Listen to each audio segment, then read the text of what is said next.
Hello વિદ્યાર્થી મિત્રો, previous લેક્ચરમાં આપણે એક્સરસાઇઝ 3.3 ની વાત કરતા હતા. ચલો એક્ઝામ્પલ cos 6x સાબિત કરવાનું છે કે 32 cos ની 6x - 48 cos 4x + 18 cos વર્ગ x - 1. તો જો હવે આ બધું કોના ઉપર બેઝ છે? બધું સૂત્ર ઉપર બેઝ છે. લેફ્ટ હેન્ડ સાઈડ આપણને આપ્યું છે cos 6x આપેલું છે. તો મને એમ કહો કે પહેલા cos 2x નું શું સૂત્ર હતું? બધું cos માં જ છે, તો સાબિત એ બધું cos માં જ કરવાનું છે. એનો મતલબ શું સૂત્ર હતું? તો કે આનું સૂત્ર આવું હતું, તો 2 cos square x - 1 હતું. g એંગલ હોય એનો અહીંયા શું થઈ જાય? હાફ એંગલ, અડધો એંગલ થઈ જાય. તો આની બરાબર હું આમ લખી શકું, શું લખી શકું આ પ્રમાણે? તો કે 2 cos square અહીંયા 6 છે, એનો મતલબ અહીં કેટલો એંગલ થઈ જાય? તો કે 3x - 1 થઈ જાય. રેડી? આ પ્રમાણે જ કરું, કઈ નવીન નથી કરતો. નેક્સ્ટ, બધું પાછું અહીં સિંગલ એંગલ જ છે, મીન્સ કે અહીં x માં જ છે બધો આન્સર. ચેક કરો. એનો મતલબ હજી cos 2x નું cos 3x નું શું સૂત્ર યાદ કરો તો cos 3x નું એ લખાયું હતું 343 યાદ હોય તો. for cos cube x minus 3 cos x વર્ગ છે. cos 3x નો વર્ગ છે, એનો મતલબ અહીંયા વર્ગ -1. કયું સૂત્ર વાપર્યું? તો કે cos 3x બરાબર for cos cube x minus 3 cos x. આ સૂત્ર આપણે યુઝ કર્યું. રેડી? કન્ફ્યુઝ નહીં ને આમાં જરાય? તો કે ના. આગળ વધીએ તો આનો વર્ગ કરવાનો છે. આનો વર્ગ કરવો એટલે 2 એમ નામ 4 નો વર્ગ 16, 3 ઘાત છે, કેટલી ઘાત થઈ જાય? ઘાત છે એટલે 2 નો ગુણાકાર થાય. હા, એ સામાન્ય રૂલ મેં ભણાયેલો છે તમને. માઈનસ બેઝિક મેથ્સમાં 4 તેરી 12, 12 દુ ને 24, કેટલી? cos ની 4x. કયું સૂત્ર વાપરવું? a - b આખા કૌંસના વર્ગનું સૂત્ર વાપરવું. વત્તા આનો વર્ગ એટલે કેટલો? તો કે 9 cos વર્ગ x -1 ના 1. આ બે અંદર આવે તો ખાલી આટલા આટલા જ ગુણો છો, આટલા આટલા એક અલગ છે. તો કે 32 cos ની 6x minus 24 દુ ને 48 cos ની 4x વત્તા 9 દુ ને 18 cos વર્ગ x -1. જો તો આવું કંઈક સાબિત કરવાનું હતું, ચેક કરો તો આવું થઈ ગયું. તો કે આ થઈ ગયું રાઈટ હેન્ડ સાઈડ. શું કર્યું આપણે? cos 6x બરાબર પહેલા તો cos 2x પ્રમાણે આ સૂત્ર લખી શકીએ, તો કે લખી શકીએ.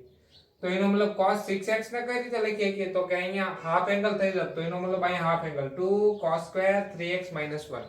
પણ આવું સાબિત નથી કરવાનું. 3x ને પાછું આપણે, કારણ કે અહીં x જ એંગલ આપ્યો હોય, 3x 2x કેવો એંગલ નહીં આપ્યો કે 5x. એનો મતલબ cos 3x નું સૂત્ર વાપર્યું, સ્ક્વેર કર્યું, સાદુરૂપ આપ્યું, આન્સર મળ્યો. અહીંયા કયું સૂત્ર આપણે યુઝ કર્યું? a - b આખા કૌંસનો વર્ગ. ખબર છે ને? a - b આખા કૌંસનો વર્ગનું શું સૂત્ર? એ પહેલા પદનો વર્ગ -2 ગુણ્યા પહેલું બીજું વત્તા બીજા પદનો વર્ગ. આપણે આ સૂત્ર, અને આ પ્રમાણે પ્લસ હોય તો કે પહેલા પદનો વર્ગ વત્તા 2 ગુણ્યા પહેલું બીજું વત્તા બીજા પદનો વર્ગ.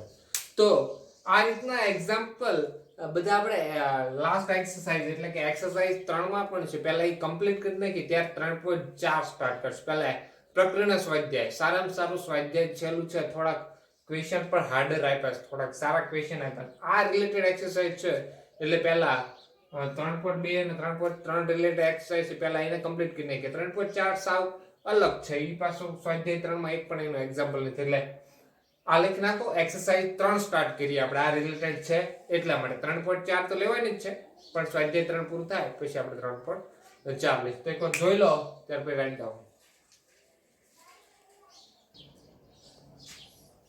તો કીધું એ પ્રમાણે સ્વાધ્યાય 3 સ્ટાર્ટ કરીશ, કારણ કે 3.4 ને રિલેટેડ છે એટલા માટે, 3.3 ને રિલેટેડ છે એટલા માટે 3.4 ગણવાનું જ છે. આ પતે એટલે તરત ઈ સ્ટાર્ટ કરીએ આપણે. તો અહીં પહેલા ક્વેશ્ચન ને સાબિત કરો કે 2 cos π/3 * cos 9π/13 plus cos 3π/13 plus cos 5π/13 = 0. અહીંયા સાબિત કરવાનું. શું સાબિત કરવાનું છે? 0. તો અહીંયા લેફ્ટ હેન્ડ સાઈડ લઈ લઈએ. લેફ્ટ હેન્ડ સાઈડ તો અહીંયા જોવો તો 2cc નું સૂત્ર, 2cc નું શું સૂત્ર હતું? તો કે c + c. ગુણાકારમાંથી સરવાળા બાદબાકીમાં જાવ તો એંગલમાં ડિવાઇડેડ બાય 2 આવે કે ન આવે? તો કે નો આવે. બધું યાદ હોવું જોઈએ. c + c cos બે એંગલનો સરવાળો એકવાર, અને એકવાર બે એંગલ ની બાદબાકી c+c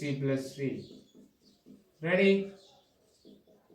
અને અત્યારે આ હે ને આની નામ રાખવું અત્યારે જીરો ગમે એમ સાબિત કરવાનું છે, ધ્યાન રાખ. ગમે એમ એટલે કરવાનું છે રેગ્યુલર રીતે, પણ આન્સર આપણને ખબર છે શું સાબિત કરવાનું છે તો કે જીરો. તો આનું સાદુરૂપ આપ્યું એટલે અહીંયા કેટલા થાય? cos 10π/13 થાય તો કે થાય, વત્તા અહીંયા કેટલા થાય તો કે cos, ચેક કરો એક મિનિટ, ચેક કરો અહીંયા માઈનસ આવશે પણ cos યુગ્મ વિધેય છે એટલે અહીંયા કઈ ફરક પડશે? કઈ ફરક નહીં પડે. વત્તા cos 3π/3 વત્તા cos આઈ નામ રાખું છું ત્યારે cos 5π/30. હવે જો આ તો સમજવા પૂરતી વાત છે કે જો કોનો ઉપરમાં કોનો સરવાળો કરું ત્યારે 13 થાય તો કે 10 અને 3 નો શું કરવા 13? કારણ કે છેદમાં 13 છે. આ સમજવા માટે જો આવું કઈ છે નહીં. 10 અને 3 નો સરવાળો કરતા 13 થાય નો મતલબ આ બે માં જ ગમે એકને ચેન્જ કરવાના. શું કરવા ચેન્જ કરવાના હમણાં કહું.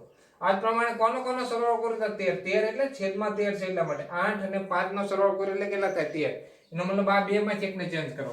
કઈ ગયો એને ચેન્જ કરું? પહેલા ને ત્રીજાને તો ચાલો પહેલા કરું. અહીંયા પહેલા ચેન્જ કરું એનો મતલબ અહીંયા છેદ જેવું અંશમાં ગોઠવું એનો મતલબ અહીંયા આમ લખી શકું 13π - 3π લખી શકું. તમને કઈ વાંધો ન હોય તો 2/13 2/13. હવે આને એમ નામ રાખવું બરોબર. ઓલાને ચેન્જ કરવું. હવે cos 8π/13 એમ નામ આને ના બે માંથી એકને ચેન્જ કરવાનું છે. આને કર્યું એનો મતલબ આ એમ નામ એટલે કે અહીંયા cos 3π એમ નામ. તમને એમ થાય સર તેમ પહેલા બે ચેન્જ કર્યા નહીં, આપણે બીજું આને ચેન્જ કરી એકવાર. હાલો તો આને આમ લખીએ cos કેટલા મારે ગમે એમ કરીને ઉડાડવા હે, ધ્યાન રાખજો. તો આ 13 ક્યારે ઉપર 13π જોવે તો કે 13π - કેટલા કરું તો કે 8π કરું. પછી 2/13 કરી નાખું તો 5π આવી જ જવાના હે ને યાર. સાચી વાત છે. તો અહીંયા 13 કેન્સલ એટલે અહીંયા હું કીધું તો કે cos π - 3π/13 વત્તા આઈ નામ cos 8π/13 વત્તા cos 3π/13 વત્તા cos π - 8π/13 થાય. રેડી. તો cos π - સમથિંગ બીજું ચરણ, બીજા ચરણમાં cos નેગેટિવ એટલે કે માઈનસ cos 3π/13 આન્સર આવશે તો કે આવશે. આ cos 8π/13 as it is, cos 3π/13 as it is, π - something બીજું ચરણ, બીજા ચરણમાં again cos negative cos 8π/13 check કરો. Cancel out. જો હું આન્સર આવી ગયો 0 આવી ગયો એનો મતલબ આ જ આપણે સાબિત કરવાનું હતું રાઈટ હેન્ડ સાઈડ. શું કીધું મેં હજી એકવાર તો સમજાવું આપા એક્ઝામ. પહેલા તો અહીંયા હું કીધું 0 સાબિત કરો. રેડી. તો એનો મતલબ અહીંયા 2cc નું સૂત્ર વાપર્યું. 2cc નું શું સૂત્ર છે? c+c સૂત્ર છે. એકવાર બે એંગલ નો સરવાળો, એકવાર બે એંગલ ની બાદબાકી. રેડી. આ એમ નામ રાખ્યા હતા બરોબર. ત્યાર પછી શું કર્યું મેં તમને કઈ કીધું કે જો અહીંયા 13 નીચે એનો મતલબ અંશમાં એવું ગોતો 13 સરવાળો થતો હોય. આ 10 ને 3 13 બીજો એકય નહીં થતો. આ 8 ને 5 13 એનો મતલબ જે બે નો સરવાળો 13 થાય છે ને બે માંથી એકને ચેન્જ કરવાનું. બે માંથી એકને ચેન્જ કરવાનું. હંમેશા આ પ્રકારના એક્ઝામ્પલ હોય ત્યાં. એનો મતલબ આને ચેન્જ કર્યું, આને ચેન્જ કર્યું એનો મતલબ કે છેદ જેવો અંશમાં લાવેલા 13π - 3π કરવું એનો મતલબ 10π એટલે 2/13. આને એમ નામ રાખ્યું. મેં કીધું પહેલા અથવા ત્રીજા. તમે ત્રીજું ચેન્જ કરો, પહેલું એમ નામ રાખો તો આન્સર સરખો જ આવશે 100%. આ વખતે બીજું એમ નામ રાખ્યું. આ તો એમ નામ રાખવાનું. આને ચેન્જ કર્યું 13π ઉપર લાયા -8π કરું તો તે 5π આવવાના છે છેદમાં 13. ત્યાર પછી શું કર્યું? સાદરૂપ આપ્યું cos π - સમથિંગ એનો મતલબ બીજું ચરણ, બીજા ચરણમાં cos નેગેટિવ એટલે આ નેગેટિવ. આ એમ નામ અહીંયા π - એટલે સમથિંગ બીજું ચરણ એટલે આ નેગેટિવ. બધું કેન્સલ આઉટ. પોઝિટિવ નેગેટિવ બે કેન્સલ આઉટ. 0 આન્સર. એ આપણે સાબિત કરવાનું હતું. તો આવા પ્રકારના દાખલા આવે એટલે ધ્યાન રાખો. મેં આપણે આ રીતે યાદ રાખી બે નો સરવાળો 13 થતો હોય અહીંયા છેદમાં 13 છે એટલા માટે 13. કંઈક બીજો નંબર હોત તો એ પ્રકારે કંઈક વિચારે. એ બે માંથી એકને ચેન્જ કરો. તો એકવાર જોઈ લો અને રાઈટ ડાઉન થશે. ઓકે વિદ્યાર્થીઓ કન્ટિન્યુ કરીએ. જો બીજો એક્ઝામ્પલ s + s નું સૂત્ર વાપરવાનું છે. ત્યાર પછી એક ગુણાકારમાં વિધેય છે એને અંદર લાવો એટલે કંઈક ઓટોમેટિક 0 સાબિત કરવાનું છે. એટલે સિમ્પલ એક્ઝામ્પલ છે. ત્રીજો અને ચોથો હરખો છે, બે એક હરખા દિવસ છે, એટલે એકમાં ધ્યાન રાખો એટલે ઓટોમેટિક ચોથો પણ આવડી જશે. જો અહીંયા શું આપ્યું છે કે cos x cos y આખા કૌંસનો વર્ગ વત્તા sin x sin y આખા કૌંસનો વર્ગ બરાબર for cos square x y divided by 2 સાબિત કરવાનું છે. તો અહીંયા જો લેફ્ટ હેન્ડ સાઈડ એટલે વાર લાગે શાંતિ ગણો. a b આખા કૌંસનો વર્ગ પહેલા પદનો વર્ગ વત્તા 2 ગુણ્યા પહેલું બીજું કારણ કે અહીંયા વત્તા એટલે 2 cos x cos y વત્તા બીજા પદનો વર્ગ એટલે cos વર્ગ y અહીં બી આવો વત્તા પહેલા પદનો વર્ગ એટલે કે sin વર્ગ x માઈનસ 2 ગુણ્યા પહેલું બીજું એટલે 2 sin x sin y વત્તા બીજા પદનો વર્ગ એટલે અહીંયા sin વર્ગ y. રેડી? આ કઈ નથી કર્યું, હજી વર્ગ કર્યો આપણે બેનો. હવે મને એમ કહો કે સાબિત તો અહીંયા આવું કરવું એનો મતલબ હજી આનું બહુ સાદુરૂપ દેવાનું છે. તો અહીંયા જુઓ તો થોડુંક ઓબ્ઝર્વેશન ની જરૂર છે. cos square x અને sin square x ને બાજુ બાજુમાં ગોઠવો. શું કરવા? કારણ કે cos square x sin square x બરાબર શું લખી શકું કહેતો તો કે નિત્ય સમજે કેટલા લખી શકું? 1. બેના એંગલ સરખા હોવા જોઈએ. આમ ન થાય કોઈ દિવસ, એટલે આ રોંગ કોઈ દિવસ કરવાનું જ નહીં. sin square x cos વર્ગ y is equal to 1 કોઈ દી નો થાય. ક્યારે x બરાબર y હોય તો અલગ હોય, નકર આવું કોઈ દી થાય નહીં. શું કરવા? કારણ કે બેના એંગલ અલગ અલગ છે. ક્યારે આવો એક થાય? બેના એંગલ કેવા હોવા જોઈએ? બેના એંગલ જો આવું હોય sin square x cos square x જો બેના એંગલ સરખા હોય તો જ 1 થાય. આમાં ક્યારે થાય? x બરાબર y હોય તો. હવે x બરાબર y હોય તો યાર ઓબ્વિયસ વાત છે કે x ની જગ્યાએ y તો y ની જગ્યાએ x પુટ કરું તો બેના એંગલ સરખા થઈ જવાના. ધ્યાન રાખજો. શું કીધું મેં? ક્યારે 1 થાય? તો કે બેના એંગલ સરખા હોય તો જ તે, અધરવાઇઝ 1 થાય નહીં. તો અહીંયા બે બાજુ બાજુ ગોઠવું. કોને? cos square x અને sin square x ને. તો અહીંયા શું થાય? તો કે cos square x sin square x. Ready? કઈ હવે નો જાય. એ જ પ્રમાણે જો આ cos square y અને sin square y ને બે બાજુ બાજુ ગોઠવું. આ તરીકે નામ રાખું શું? તો કે 2 cos x cos y minus 2 sin x sin y એમ નામ રાખું. રેડી? આગળ વધીએ તો આની જગ્યાએ હું લખી શકું 1 cos square x sin square x બરાબર 1 cos square y sin square y બરાબર 1. હવે અહીંયા જે જો તો કેટલા કોમન નીકળે? તો કે બે કોમન નીકળે. અહીંયા વધ્યું હું? તો કે cos x cos y minus sin x sin y. Again પાછું આ જો તમને મગજમાં આવ્યું હોય તો આ એક પ્રકારનું સૂત્ર થઈ ગયું cos નું, કારણ કે બે cos બે sin છે એનો મતલબ cos નું સૂત્ર. તો અહીં કેટલા 1 + 1 એટલે કેટલા 2, અહીંયા 2. આનું શું સૂત્ર? તો કે cos x + y. શું કરવા? x + y. તો આપણને ખબર છે કે જો અહીંયા માઈનસ હોય તો cos ના સૂત્રમાં અહીંયા પ્લસ આવે. રેડી? હજી અહીંયા બે કોમન નીકળે. ચેક કરો. બે કોમન નીકળે. તો અહીં બે કોમન એટલે અહીંયા શું વધે? તો કે 1 + cos x + y. રેડી? તો આ મેં શીખવાડ્યું હતું તમને. તો આને આમ લખી શકું 1 * 2 cos square જે એંગલ હોય એનો ડિવાઇડેડ બાય 2. જે એંગલ હોય એનો ડિવાઇડેડ બાય 2 એંગલ એટલે 2 * 2 કેટલા થયા? તો કે 4 cos square x + y divided by 2. આ શું થઈ ગયું મારું રાઈટ હેન્ડ સાઈડ?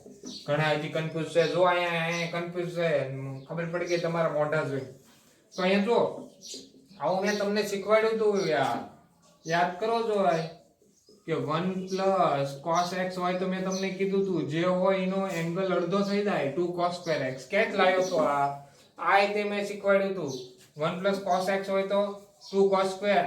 જો ક્યાંય થાય તો તમને કહો. પહેલા તો cos 2x નું શું સૂત્ર છે? તો કે 2 cos square x - 1 સૂત્ર. આને આ બાજુ લાવો એટલે શું થાય? તો કે 1 + cos 2x = 2 cos square x. જો અહીંયા થયું હતું 1 + cos 2x છે એનો મતલબ અહીંયા શું થઈ જાય? 2 અને એંગલ અડધો. તો અહીંયા શું એંગલ છે? અહીંયા જુઓ તો 1 + cos x + y.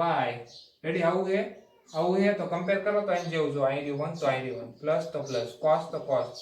અહીંયા 2x છે મીન્સ કે ઓકે જે એંગલ હોય પણ અહીંયા શું થઈ જાય એંગલ તો કે અહીંયા જતા હાફ એંગલ થઈ જાય એનો મતલબ આનો આન્સર શું આવે તો કે 2 cos સ્ક્વેર જે એંગલ હોય એનો કેટલો આવે બાય 2 તો આ એક પ્રકારનું સૂત્ર જ છે કે 1 cos x હોય તો 2 cos સ્ક્વેર x બાય 2 કે થયું તો કે આ મેં તમને સાબિતી કીધી કે થાય જે એંગલ હોય એનો ડિવાઇડેડ બાય 2 કે થયું હે તો કે આ cos 2x ના સૂત્રની સાબિતી ઉપરથી નથી એનો મતલબ એક આ સૂત્ર લખાયું તું મેં તમને એક તો આ સૂત્ર એક આવું સૂત્ર છે 1 cos 2x તો એમાં sin આવે પ્લસ માં cos માઈનસ માં sin 2 sin સ્ક્વેર જે એંગલ હોય ડિવાઇડેડ બાય 2 ક્યારે વાપરી શકો તો કે 1 પ્લસ ને 1 cos x માટે 2x માટે હોય 2x માટે વાપરવું હોય તો અહીંયા તમારે કેટલા જોઈશે તો કે તો અહીંયા x આવશે આમાં કયો તો મને હાલો તો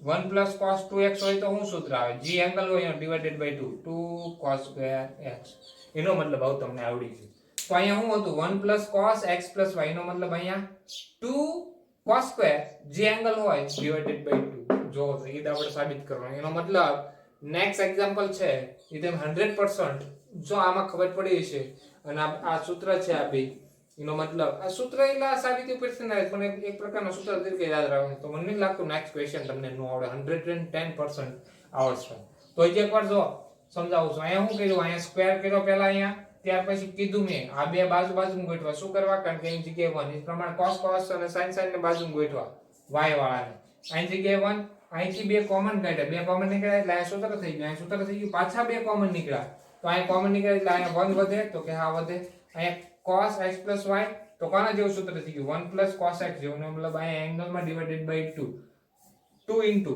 2 તો હતા તે 2 cos square જે એંગલ હતો એનો ડિવાઇડેડ બાય 2 કારણ કે અહીંયા એંગલ ડિવાઇડેડ બાય 2 ત્યાર પછી શું કર્યું સાદું રાખ્યું 2 into 2 4 cos square x y divided by 2 is equal to RHS એટલે આપણે સાબિત કર્યું તો એકવાર જોઈ લો અને રાઇટ ડાઉન વિથ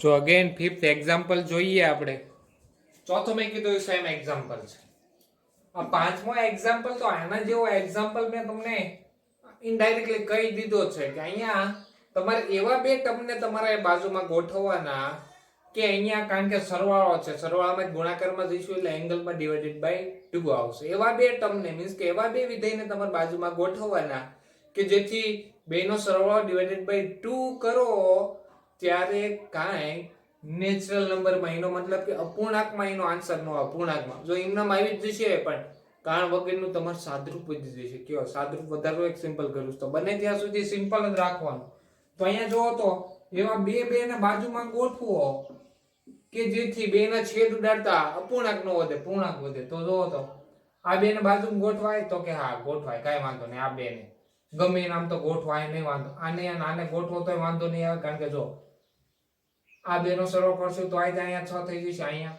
તોય 10 થઈ જશે એનો મતલબ અહીંયા લગભગ કોઈ કઈ પ્રોબ્લેમ થશે નહીં તો જઈએ ગમે એને કરો હાલો આ પહેલા બે તો અહીંયા s નું સૂત્ર વાપરું છું ને અહીંયા s નું સૂત્ર s નું સૂત્ર છે તો કે 2sc 2 sin બે એંગલ નો સરવાળો ડિવાઇડેડ બાય 2 2sc બે એંગલ ની બાદબાકી ડિવાઇડેડ બાય 2 વત્તા ના વત્તા આ વત્તા પુટ કર્યા છો હવે અહીંયા તો બે સરવાળો તો ગુણાકારમાં ફરી ગયો સરવાળા બાદબાકીમાંથી ગુણાકારમાં જવું એંગલમાં ડિવાઇડેડ બાય 2 આ આવે ઘણી વાર કીધું અગેન 2 sin બે એંગલનો સરવાળો ડિવાઇડેડ બાય 2 cos બે એંગલની બાદબાકી 5x 7x divided by 2 है देखाई नहीं 5x 7x divided by 2 तो અહીં લખું તો અહીંયા શું થાય તો કે 2 sin 4x divided by 2 I think 2x cos યુગ્મ વિધેય છે વાંધો નહીં કેટલા આવશે cos x આવશે ખાલી વત્તા 2 sin કેટલા આવશે 7 ને 5 12 12 ના છેદમાં 2 એટલે 6 અને અહીંયા 5 - 7 એટલે 2 ના છેદમાં 2 એટલે અગેન પાછો cos x તો અહીંયા જો cos x ને બીજું એકય કોમન નીકળે તો કે 2 શું કોમન નીકળે? 2 કોમન નીકળે, cos x એ કોમન નીકળે. 2 cos x કોમન અને 2 ઓકે cos x એ જોતો જ છે જો. ઓકે બે ની જગ્યાએ હજી 4 એનો મતલબ હજી કંઈક સાદું આપશો એટલે કંઈક આન્સર આવી જશે. 2 cos x કોમન આયા શું વધ્યું તો કે sin 2x વધ્યું. વત્તા અહીંયા શું વધ્યું તો કે sin 6x. એનો મતલબ એવો થયો કે હજી અહીંયા s plus s નું સૂત્ર વાપરવાનું. શું s plus s નું સૂત્ર તો કે 2sc. તો અહીંયા શું થાય તો કે 2 cos x એમ નામ 2 sin બે એંગલ નો સરવાળો divided by 2 into બે એંગલ ની બાદબાકી divided by 2. તો અહીંયા શું થાય ખબર પડી ને એલા કઈ નવી નથી કર્યું. s plus s નો 2s plus s 2sc એકવાર બે એંગલ નો સરવાળો એકવાર બે એંગલ ની બાદબાકી. આ તો કોમન જ છે. divided by 2 આ આવે ક્યારે સરવાળા બાદબાકીમાં જ ગુણાકારનો કઈ લગભગ હું થાકી ગયો છું. તો અહીંયા શું થાય તો કે 2 sin કેટલા આવશે તો કે 4x આવશે ઇન્ટુ અહીંયા cos યુગ્મ વિધેય છે નેગેટિવ એંગલમાં આવશે તો કોઈ પ્રોબ્લેમ નથી. કેટલા આવશે 4 4 એટલે કે 2x આવશે. તો અહીંયા 2 ને 2 કેટલા થઈ ગયા 2 નો ગુણાકાર એટલે 4 cos x ઇન્ટુ ગુણાકારમાં યાર 2 ગુણ્યા 3 ગુણ્યા 5 કરું કે 3 ગુણ્યા 2 ગુણ્યા 5 કરું આન્સર તો હરખો જ રહેવાનો છે. અહીંયા cos 2x લઈ લો ત્યાર પછી કોણ તો કે sin 4x. આ આપણે સાબિત કરવાનું હતું. ચેક કરવો જોઈએ તો આજ મારું શું થઈ ગયું રાઈટ હેન્ડ સાઈડ. જો તો આમાં કાંઈ અઘરું લાગ્યું આપણને આમાં કંઈ અઘરું લાગ્યું નહીં. શું કર્યું પહેલા s plus s નું સૂત્ર વાપર્યું. અહીંયા s plus s નું બે એંગલનો સરવાળો divided by 2 બે એંગલનો બાદબાકી divided by 2 s plus s નું 2sc સૂત્ર છે યાદ કરો. ત્યાર પછી અહીંથી કોમન નીકળે 2 cos x ને 2 cos x અહીંથી કોમન નીકળે છે. એનો મતલબ અહીંયા ખાલી sin 2x વધે અહીંયા વધે તો કે sin 6x વધે. s plus s નું અગેન સૂત્ર 2sc બે એંગલનો સરવાળો divided by 2 બધે અહીંથી બે એંગલનો સરવાળો divided by 2. ત્યાર પછી શું કર્યું અહીંયા તો કે અહીંયા બે સાદુરૂપ આપ્યું 2 દુ 4 ઓકે. ત્યાર પછી અહીંયા મેં કીધું ગુણાકારમાં આગળ લોકો કાંઈ ફરક પડે મેં તો એકવાર જોઈ લો અને રટવાનું વિચારથી મિત્રો.